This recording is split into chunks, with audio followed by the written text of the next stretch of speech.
what I want.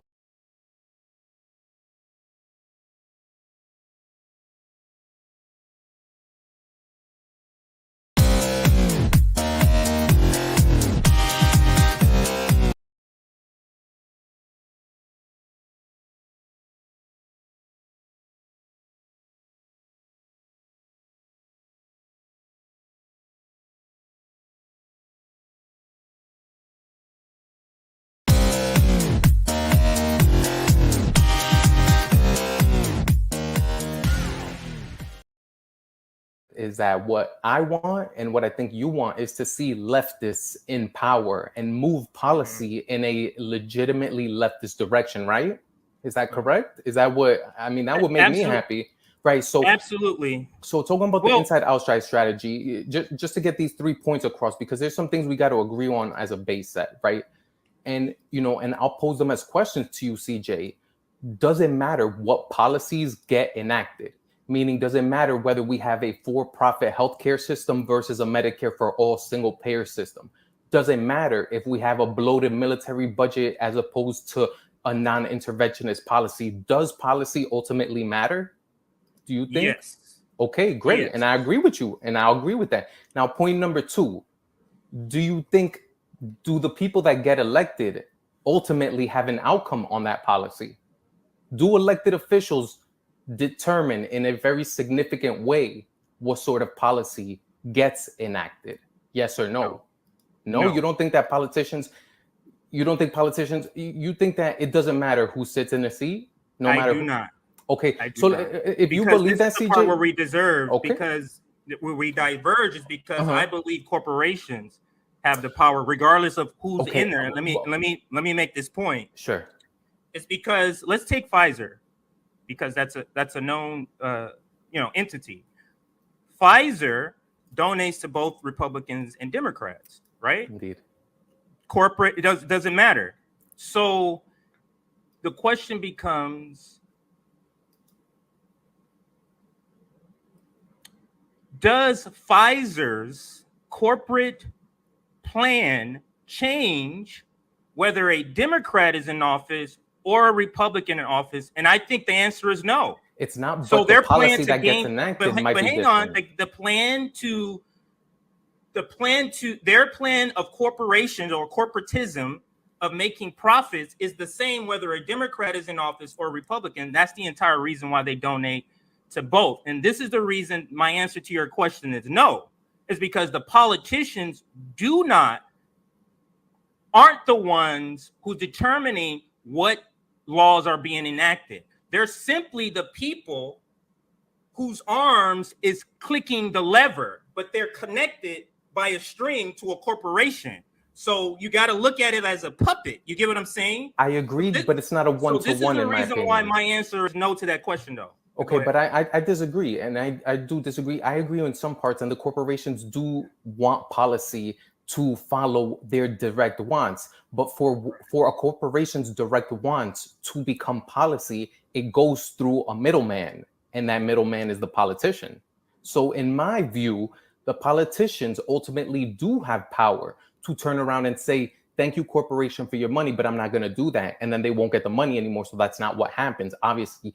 But the point being, in my opinion, and I think it's legitimate to argue, politicians do have power and they could choose to do something else. They choose not to because they're being given money by the corporations who become their masters.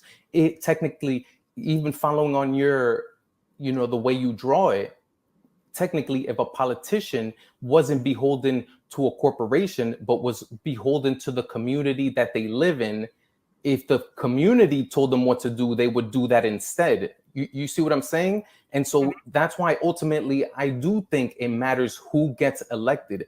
For somebody to say it doesn't matter who gets elected because they'll just do what the corporation wants, CJ, that's like somebody telling me, or that's like you telling me that if you were to end up as the president of the United States today, you would do the same shit that Joe Biden is doing. Most likely, absolutely. You because would? the force, most likely, absolutely. Really? If you have corporate powers.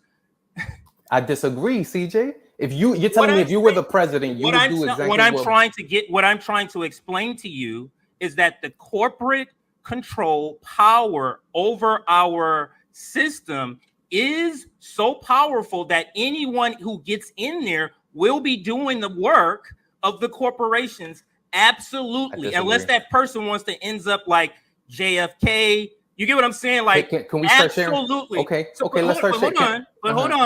Hold on, because we should get back to your 3 points that we should agree on.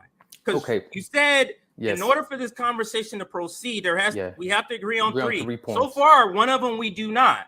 Indeed. And so let me get to the third point. So what's the third one? Yeah. The third one is that ultimately that if you were to agree that the policies matter and that the person who's elected ultimately matters, the third point is that electoralism, or the practice of trying to organizing to put somebody into elected office, is a worthwhile thing to get into if you care about policy. That's a no too. So right now there's 2 out of 3 that's a no. So based on what you said, that means this conversation can't even proceed because we're operating with two of your 3 like foundations for conversations. We're not on the same page.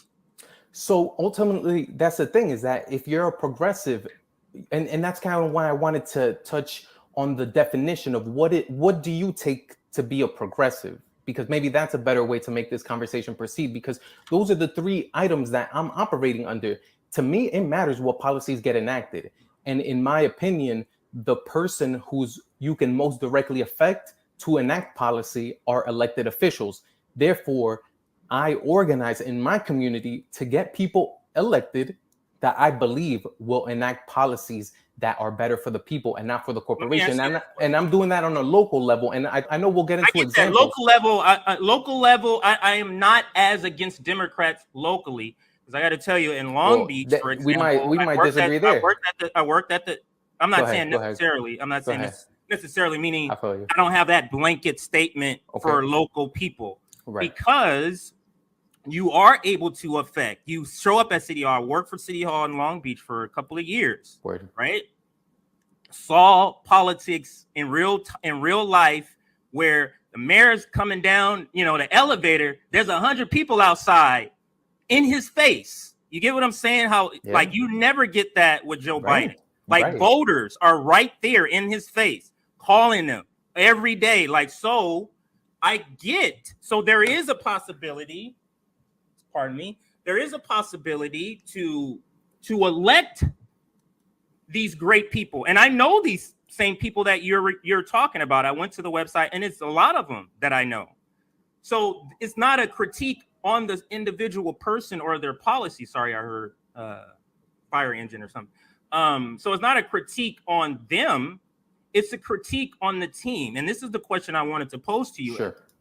Is if I'm an abolitionist to my core, and you've seen this, you already know where I'm going. Yeah. What does that matter if I'm joining the slave owners team?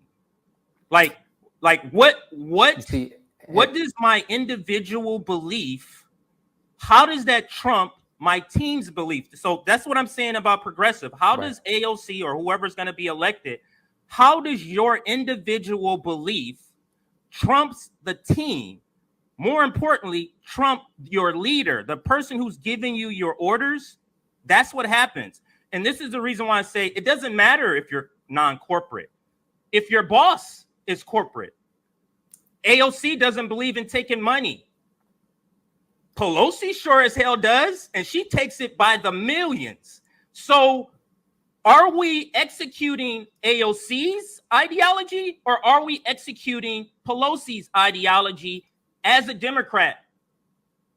That's really, to me, that's the bottom line. We're executing the Democrats, not AOC, not Jamal Bowman, not Cori Bush, and I love Cori Bush, not Cori Bush. We're not executing their plan. So it doesn't matter what they do if they take corporate money or not. So I really would disagree, right? Because you're planting it as a Nancy Pelosi is their boss and they have to do what she says. And you're saying about joining the team when you're against it. Most of us, we're living in a place, especially you're talking about a place like New Jersey, where you literally do not have any choice if you're going to participate in electoral politics, but to run as a Democrat, because logistically, and you look at a district like mine, D plus 50 plus 50. Back to that word logistically, because that's and we're talking about realistically. When you're talking about electing people, there's organization and talking about meeting people where they're at, people who are living real lives, and you got to touch base with reality to these people. You got to speak to their lived experience. And if you come to a place like this, a place like a lot of places in New York City, and you tell them I'm participating in politics, but you can't do it as a Democrat, that's not reality to them, because every single person that they exist around that's elected is either they're experiencing politics through the duopoly. Most people in this country are. They're enslaved mentally by the. That's our job, and that's what I'm trying to do, though. And that's what I'm trying to. In the meanwhile, let's go ahead and participate in it. In the meanwhile, let's participate in it in slavery as an abolitionist. In the meanwhile, until we get it, you see how ridiculous that sounds? Like, no, it's not, because we're not joining. Terms, that is ridiculous to say. Let's join the people who are enslaving us in order to gain freedom. It's not, because what you're saying is let's overthrow the people in charge and take power for ourselves. And that's kind of where I want to get it to. Anyone. But I don't want to, and I'm not going to be here to defend elected. I'm not here to defend people who are elected already. I'm here to get people in office who will do a better job, because, think about AOC, whatever you think today. When AOC was elected in 2018, that was unambiguously a good thing for the left. What that did for America is that it shifted the tone of the conversation significantly to the left for the first time in my lifetime. Bernie being the first one who did it in 2016. Bernie's election as his campaign, not his election, his campaign as a Democrat did more to wake more people up to the fact of the duopoly than anything that has been done in my lifetime to shift the conversation significantly to the left. So yeah, I want to talk about what we're getting out of it, because at the end of the day, the right doesn't do this. The right doesn't say, well, we either get everything or nothing. The right has been very successful over the course of 40, 50 years of accepting slight changes to the tone of the conversation to the right. Ever so slightly, you move the conversation to the right. 50 years later, you elect a neo-fascist like Trump, who was given to us through the system of neoliberalism, which is a moving of the conversation in America to the right. For Bernie and AOC, forget what they are today, and forget, you're going to have a concept of the progressives today. The day that Bernie launched his campaign in 2015, that was a good thing for the left. When AOC was elected in 2018 and the tone of the conversation in America starts moving to the left, that is unambiguously a good thing for the left. I don't agree with that comment. I agree with the first part about Bernie, but I don't agree that that's anywhere near unambiguous. It's unambiguous, and it's unambiguously a bad thing for someone like Nina to lose. That don't even believe, they believe that AOC is a CIA plant. And I want to talk about that too, because there's so much political fan fiction that goes on today, and so much Twitter discourse. Talk about if AOC is a CIA, is to call, but that shit is ridiculous. That's ridiculous to me. Absolute, yeah. To call that's ridiculous. To call somebody a CIA plant. It may have like evidence for, that's the purpose of that. So I get that. But the point is, but hang on. But the point is, let's call it fanfare. Let's go with your argument. You get what I'm saying? Let's go with your argument. I don't agree with it, but let's go with it. So let's say that that's a crazy conspiracy. There's people who believe in the same policies that you espouse, who believe that whether you think it's real or not, it's real to them. Hold on, because you just said people experience the duopoly through their eyes, through their experience, right? Isn't that what you said? So absolutely. The same thing applies to this. The person's experience who is saying AOC is CIA, that's through their own experience, and we can't devalue that. How you just you did that. You tried to do that, and we cannot devalue those people. And I understand that, and I'll give that to you. But what I'll say is that, you know, sitting around and asking us whether or not AOC is a CIA plant, that's not going to move the conversation, and that doesn't get leftist policies enacted at all. I'm simply retorting what you're saying, that is unambiguous. It's not, if people think that, whether it's real or not. And it is ambiguous. Unambiguously, it would be a good thing for Imani Oakley in New Jersey to get elected, David Kim in California to get elected, Melanie DeRigo, these people who are running as legitimate. And I know all of them. And they're all great. They're all great. They're all great people. I've looked them up, just as I looked up you when you were running. I looked everybody up, and all, like, what's on your website, everything I agree with. The problem is you're joining a terrible team. That is the problem. It's not the person. It is not the person. Whether you have a choice or not. So let me ask you something. Like having a choice or not doesn't make it. It's not going to make me like vote or promote to vote for Democrats. So let me break that down even more. So if in your area you're saying you can only run as a Democrat and you can only run as a Republican, that's the issue. That is the issue. That is the issue. The issue. So not to say if we can't beat them, let's join them. It's not. We're not saying let's beat them, join them, and that's what I think. Old left. And we're no longer, the new left is no longer, this is the separation of the new left and the old left. The new left is saying no more partnerships.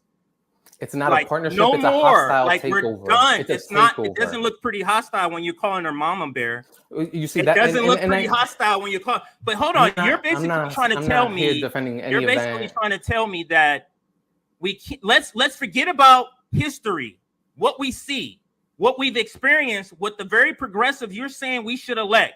Forget that shit. Like, don't even think of that. Just forget it.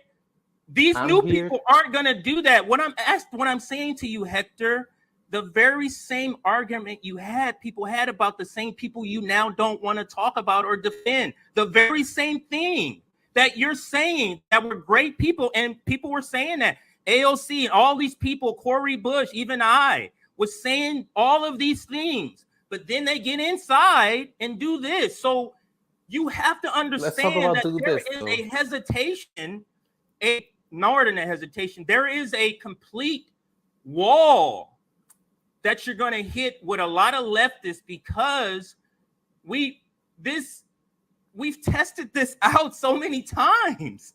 And it doesn't work. But go ahead. I spoke a lot. I'll give you the floor. Go ahead. No, but I think that's wrong that it doesn't work, right? It actually has worked, and it absolutely does work, because check this out.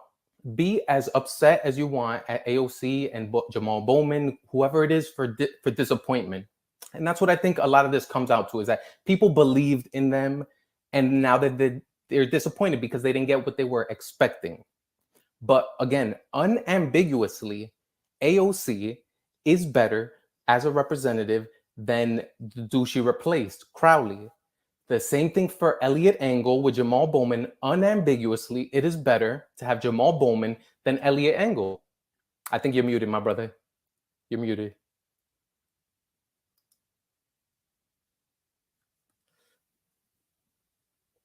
Can't hear you.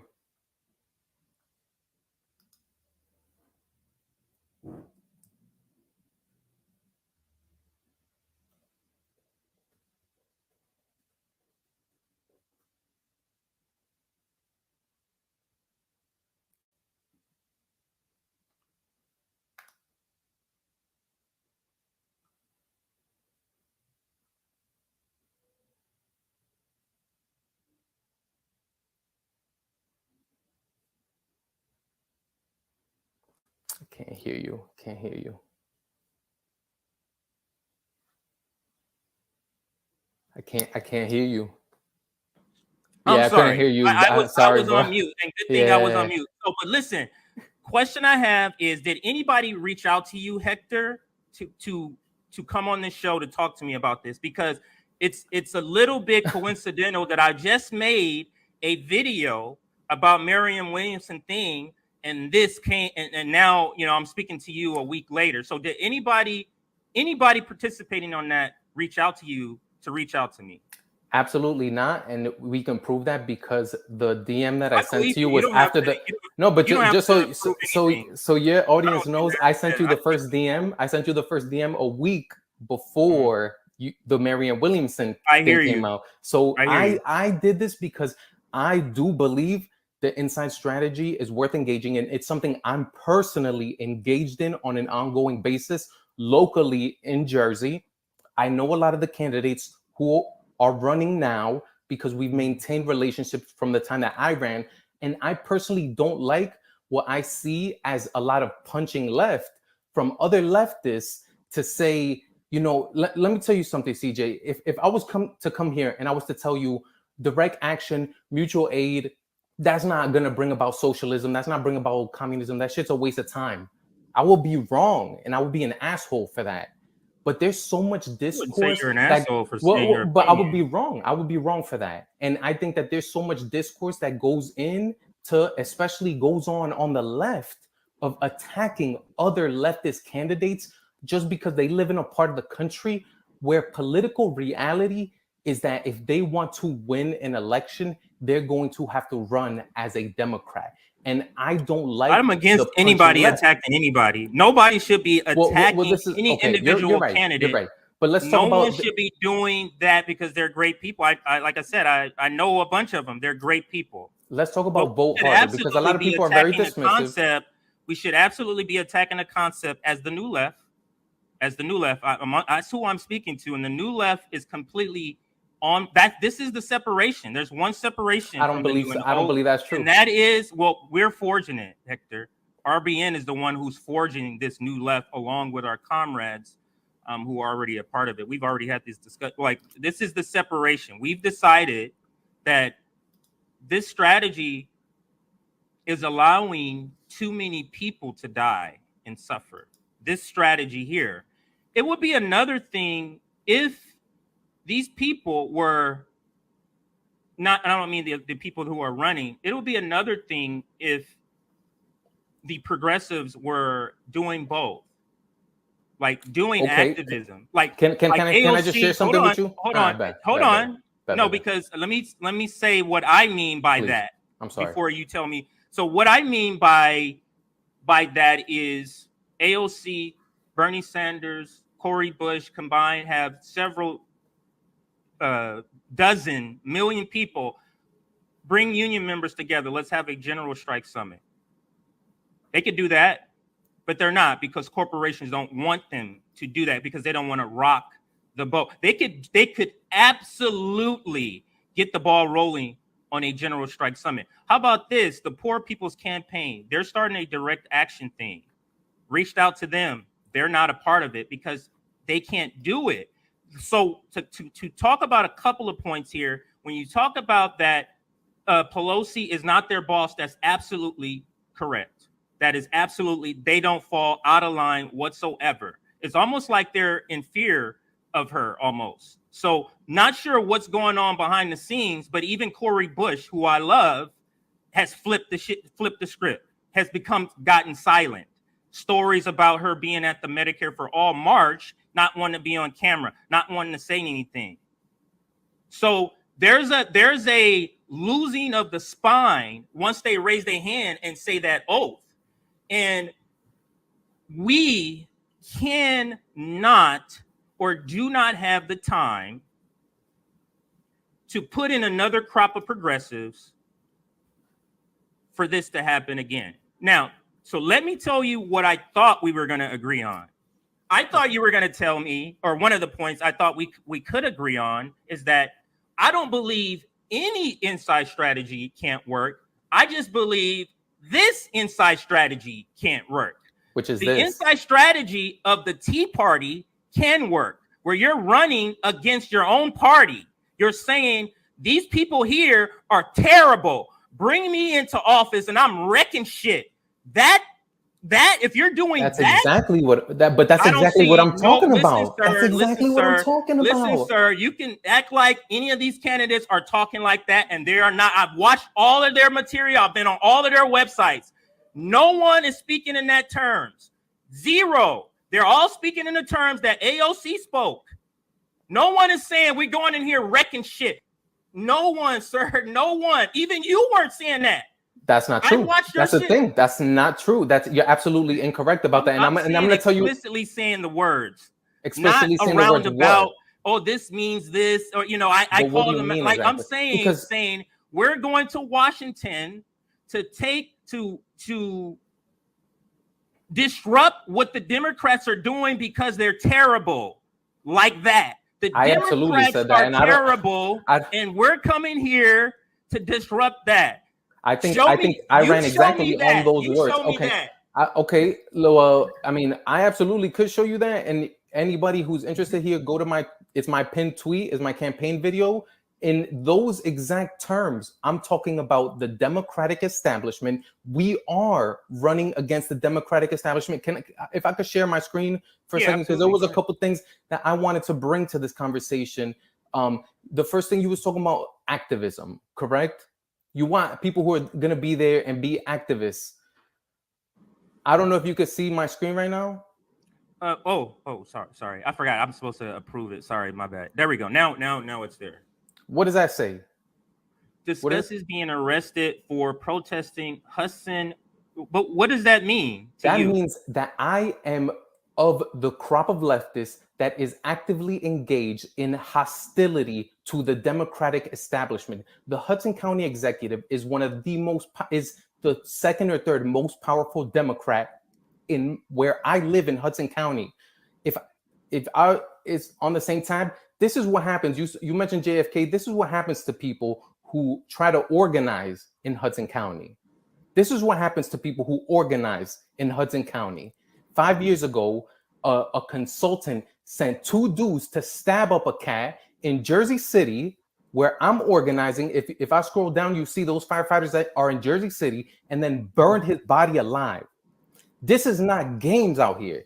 We are running against a mafioso Democratic establishment, and we've gotten results. We've elected progressives at the local level, in city council, in Jersey City races, like this one right here. Our 2 progressive champions in Jersey City, a black man by the name of Frank Gilmore, a reformed gang member who came into the political game to get dudes off the streets and give them a more positive life, and another cat, James Solomon. These are 2 progressives who beat the crap out of the Democratic establishment in Jersey City. And so that's why when we have these conversations and people talking about being a CIA spy and all this stuff, like, bro, this is what I'm looking at. And this is what I'm organizing against.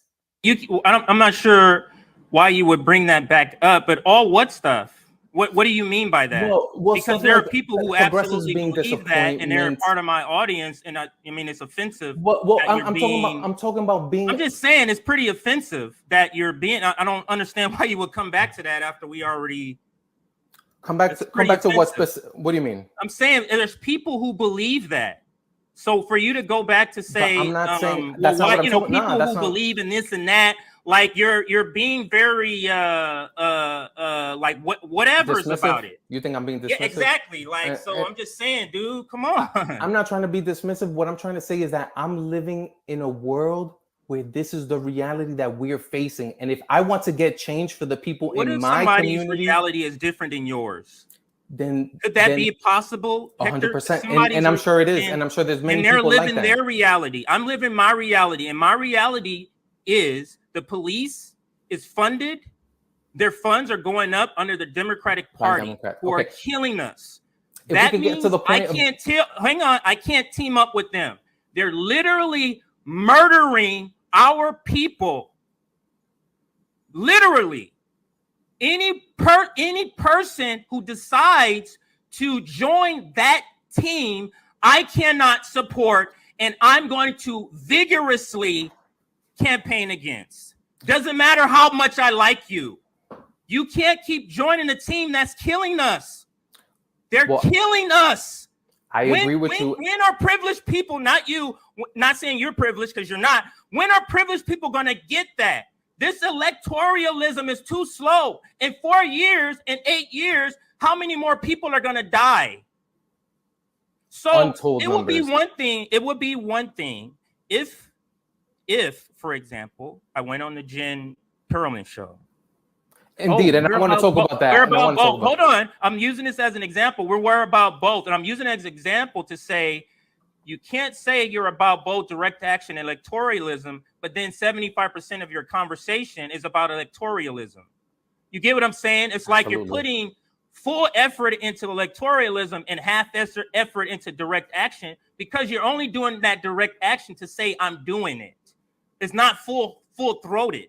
So if you're able to divide, your time to do both, I guess that will be a plus. Now, thank you. I appreciate. I take that as a compliment.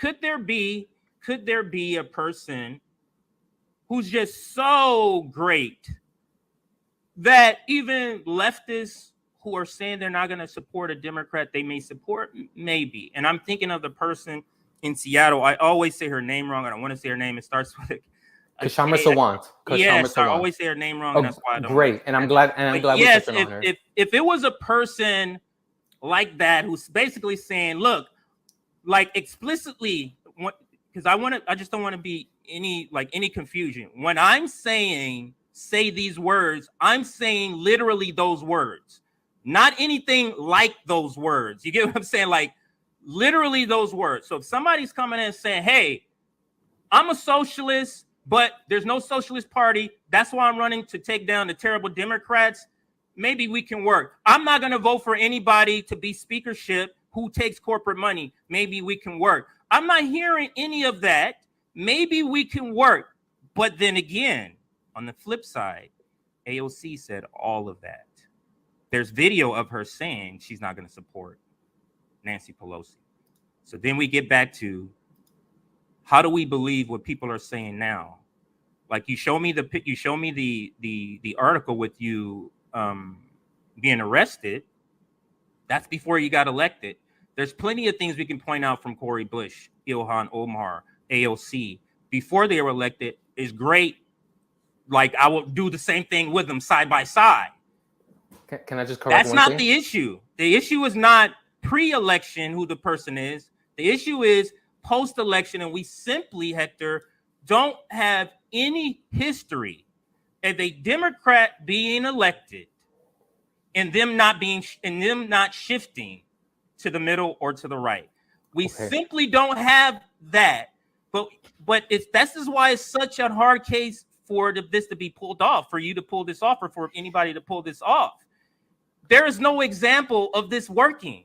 Well, let me correct one thing. Of a progressive being progressive and staying progressive. You get what I'm saying? Go ahead. If I could just correct one thing, that article of me being arrested, that's post-election. That's post my election, which I did not win. I'm not an elected official, but that makes a difference. Wouldn't you say that makes a difference? No, because I would have been there regardless. The point that I'm making? Not really, because if I would have been elected, I would have been there regardless. That's me. And the reason I'm telling you, I can't stick up for people who are elected is because I've never spoken to AOC. I've never spoken to Jamal Bowman.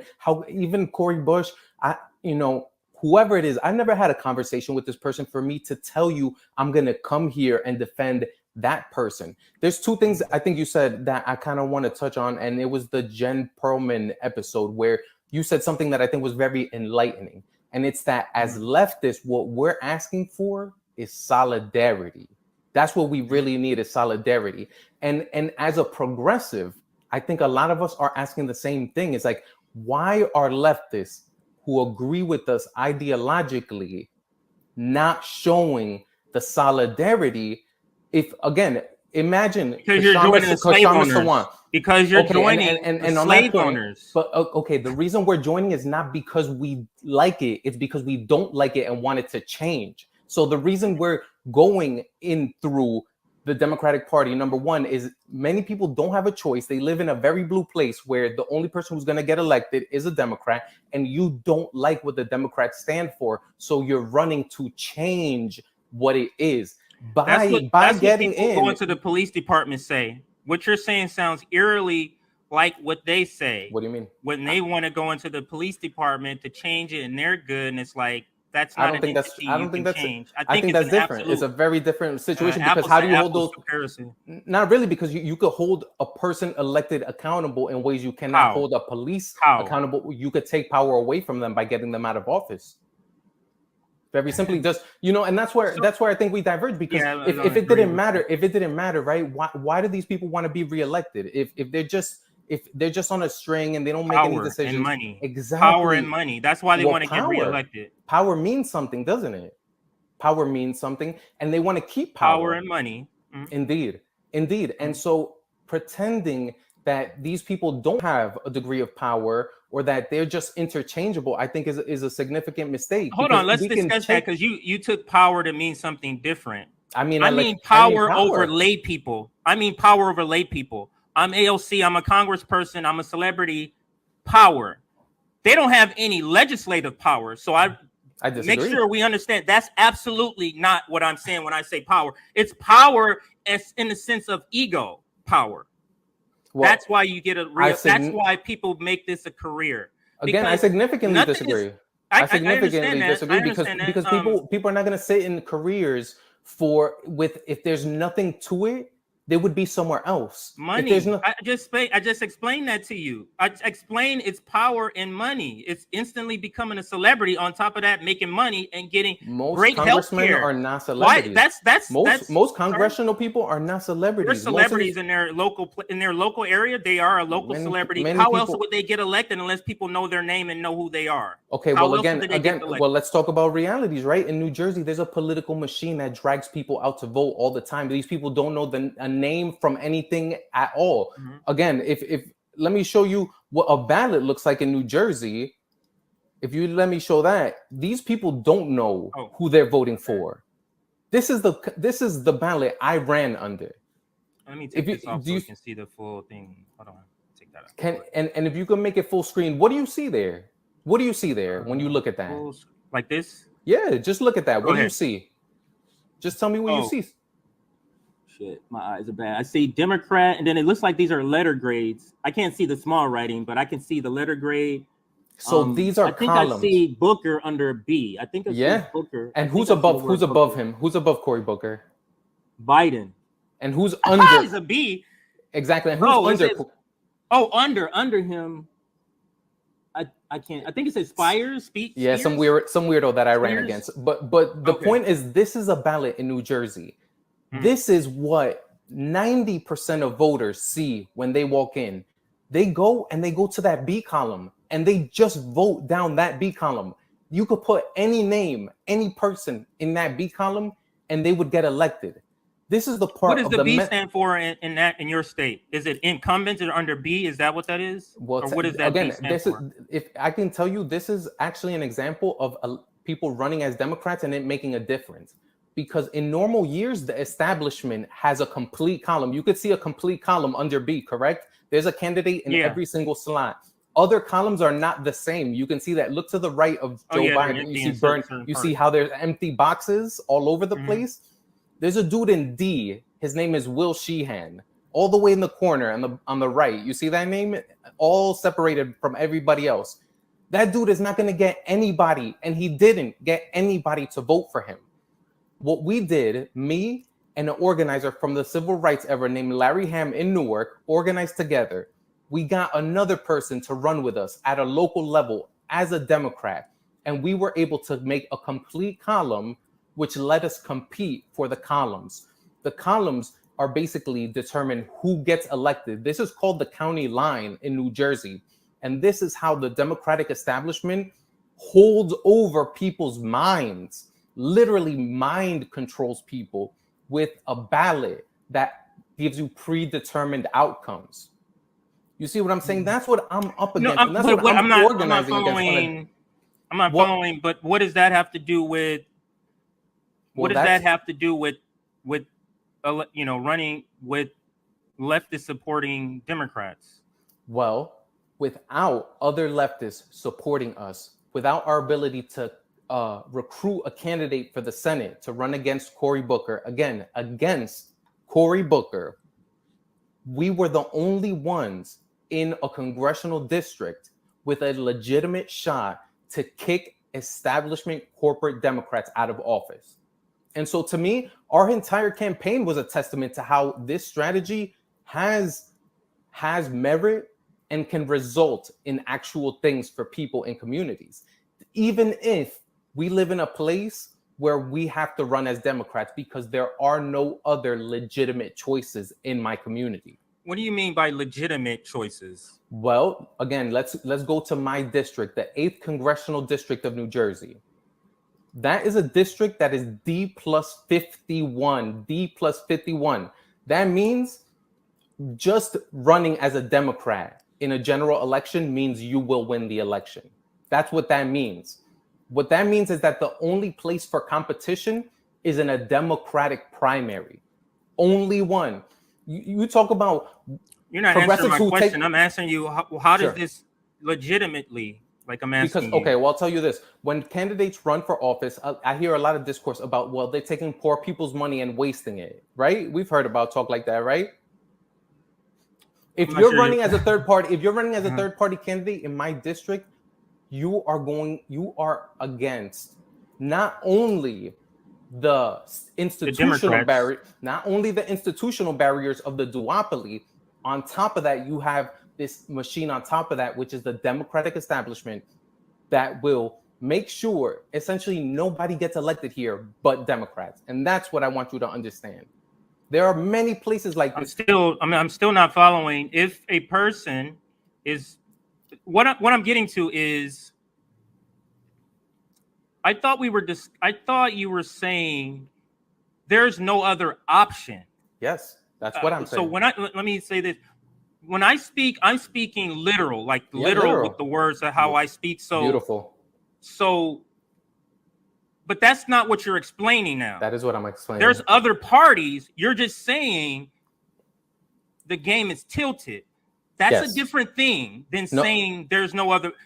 That is a different thing because factually, when you go on a ballot, there's other parties. Yeah, indeed. Again, but that doesn't mean you have a legitimate choice. It doesn't mean you have a legitimate choice. It does not. The premise of your argument is that there is no other options, and there is. There's not. You throw in the word legitimate to change the meaning. No. Just the meaning of it is there other parties in the district? You get what I'm saying? Like, that's a simple yes or no. If it is, then run as another party. Absolutely not, because that would be a waste of time. That would be a waste of people's money. Why would that be a waste of time? Why would campaigning? What would you call Bernie Sanders' campaign a waste of time because he didn't win? You just said yourself that the campaign did what? But now you're saying this campaign, when you know you're not going to win, but you're spreading your message, is pointless. How is that both of those true? No, because Bernie Sanders had a chance to win. He had a chance to win. Bernie Sanders absolutely did not have a chance to win. He absolutely did not. He absolutely did.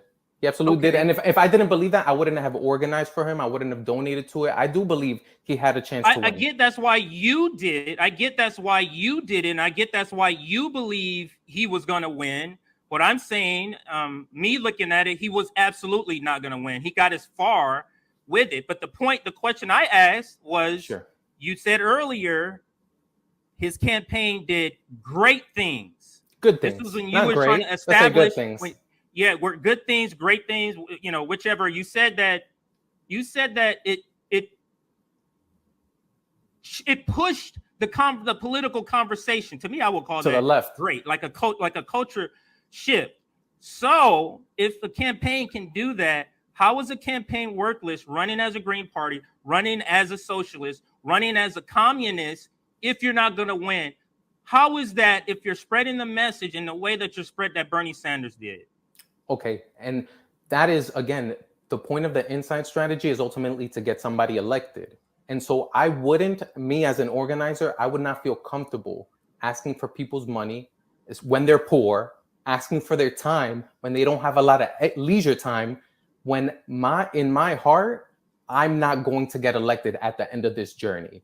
To me, that's not And if Right. you live in a place where that is a possible, if you live in Seattle where Kshama Sawant got elected, if you live in Burlington, Vermont, where Bernie Sanders got elected, and you could run as a communist, as a socialist, and get elected and make a change, that's worth it to me. That's not where I live.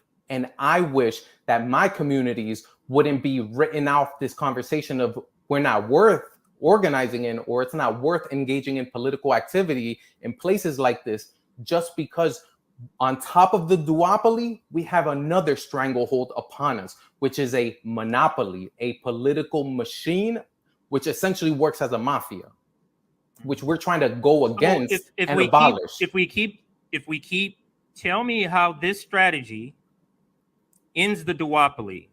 This is the Beautiful. hard part. No, this is the hard part, because how was that? How was another party created out of joining the same party? That's a great question. You mentioned the Tea Party earlier, right? Right. How many members did the Tea Party have when they ousted Boehner? Do you know? Hold on. They're not a party. They're Republicans within the party. Okay, but right. So the question I'm asking is how the duopoly are two parties, Republican and Democrat. How does running as a Democrat create another party? Not a party within the same two parties. How does running as a Democrat do that? That's a great question. The leftist goal. The leftist goal is to institute democracy and to have a real democracy. And what I'm telling you is you can elect people who will choose to pursue electoral reforms like open primaries, like jungle primary. Okay, but let me ask you: if you say 12 years, people can go 12 years. So, are you going to go 12 years without health care? Can you do that? No, but what do you want? What's the alternative? We're asking people to do that. The alternative is to get into the streets and organize. The same organizer you're talking about for organizing a campaign, change it from a campaign to a general strike. There you go. The problem is that just because other people are not doing it the way that is being recommended doesn't mean that they're not serious about it. It's like either we do it the way we're being told, either I organize a general strike or I'm not a real leftist. Is basically, and I hear a lot of that. Either AOC and Jamal Bowman do what I want them to do, or they're not real leftists. There's a lot of that going on. Well, I hear more than that. I hear that. There's a lot of that, and they're not doing the things they said they were going to do. You tell and I me agree this. with Voting that. for the Iron Dome, would you call that doing what they said? No. Voting for Nancy. So that's Absolutely the not. critique, is that they're not doing what they said they were going to do. So we're saying, in response to that, if you're not going to do what you said we're going to do, at least do this direct action. But why should they do that? I'm sorry? Why should they do that? Why should they follow the strategy other people want them to? I'm saying in place. I'm saying do yours. You got it? Do yours then. If you're not, then do my idea. That's what people do that are in community. It's do yours. If you don't have an idea, or usually the critique is, if you have a critique, what's your idea? I have a critique and this is my idea. You get what I'm saying? To replace it. Absolutely. And that's what I think I'm coming to with it, that this is my critique. But my critique is that, unfortunately, you're going to have to run people for office and they're going to be registered as Democrats. And that's a very unfortunate thing. And I'm not saying that because there's other parties. You just told me. So they're not forced to run as anything. This is what you're telling win. Me. But they won't win. This is the argument. In my You're saying that voters are supposed to go off of your personal belief that you can't win under any other. That's what you're saying. You're saying that. Hold on. You're saying that because there's other parties you can run. You're saying that we're supposed to throw our support behind these candidates, right? Off of their personal decision, their personal belief that they can't win. That is absolutely it. Because all you're telling me about the 15 plus is a poll. That's all you're telling me. Absolutely not. That is not a science. That is a poll. That is not a science. It is not. Honestly, otherwise, we would have had Hillary Clinton as president. I'm not. If it was a science, we would have Hillary Clinton as president. It is not a science. So you telling me D+5 can be overcome with the right candidate?